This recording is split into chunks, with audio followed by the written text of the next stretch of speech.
So I'm here with Larry Daisy. Many of you know him as the Riviera Man. How are you, sir? We're out here at Rancho Riviera, and what we want to do is show you actually how to test one of those pesky 65 Riviera headlight motors. Larry?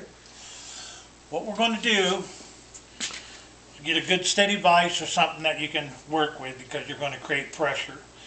You want to have a good battery that is fully charged. These motors take it. And you need 2 wires to connect. So your first wire will be the ground. You want to connect that to the battery or to the motor itself in a good position. Clean it. Make sure you get a good ground. I like to take the hot wire and touch it to another place on the motor and get a shock. That means I got a good ground. Now you take the plug, which is, if you look at it, shaped has 2 flat pins looking like a T. One is for open, one is for close. Very important, do not touch both of them at the same time. Okay, so you got a good ground on your motor, you got a hot battery, and now you take your hot lead and you touch it to one or the other. Nothing. To me, that means the motor is no good. Go to the other post. Nothing. The motor is not turning, therefore the motor is no good. So, instead of tearing this apart, I will send it out and have it rebuilt. Now, I will show you another test that we do, another one, and see if we can get one that might just prove to be working, from one of my customers that had me do this for them. We'll pull another one out of Now, Larry, it's true, isn't it, that you've probably replaced more headlight motors than you've needed to, because people put the wrong attachments on those open and close. Right. They either ground out the motor improperly and they fried it. It doesn't take long to fry these motors. There's like a couple dozen binding points on the headlight system of the 65s. And if they're not free and properly lubricated and everything else, this motor's going to work longer and harder, and it's not going to work properly. And that's a 1-year only motor, Larry? 1 year only. A lot of things on the 65 is 1 year only. So here again, we got a good ground. We're going to attach it. We can attach it to one of the shiny balls up here. That's a good ground area. We'll grab the plug again. Now, this is the second motor.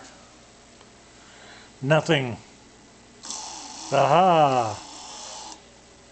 Started to work. Now let's go back and see if it goes the other way. There it goes. It works. Now show us again on there how that works. Okay, here you go. You got one pin that is one way, the other pin takes it the other. Open and close. Touch one pin.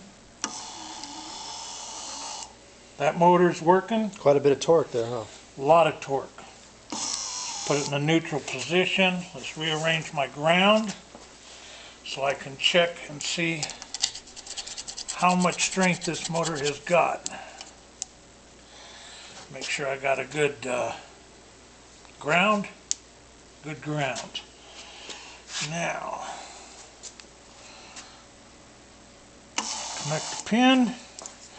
Okay, now if Todd will hold that, I'm going to try to hold this motor and touch the one pin. So you're kind of working it a little bit? I can stop the motor, so the motor is no good. It's very weak. So that's another bad sign. So that means you have to replace the motor. Okay. And just to give the viewers an idea, what does it cost to either have one rebuilt or fixed? Well, it really depends. I use one of the best people around, and I'd like to, they do a real good job. The field and the armature, brushes, everything else. A lot of places just change the brushes, or they'll rotate the gear head and consider it rebuilt. That's not the way they rebuilt those. These have got to get opened up and rebuilt. And the company that I use is a very well-known company, and they do it for me. And in turn, I turn around and create this service for the guys. You send me your old one, I can either test it and send it back for a small fee on the shipping only, or you send me the motor if it's no good and I'll replace it. That's great. That's what we've done here today. These were actual custom motors that were sent in. what we're going to do now is get back with the customer, figure out what they want to do. In the meantime, if you ever want to reach Larry, you can do so at his email address, which is riviera60s@aol.com. And we'll talk to you guys again soon with another short video clip on how to take care of the Rivieras.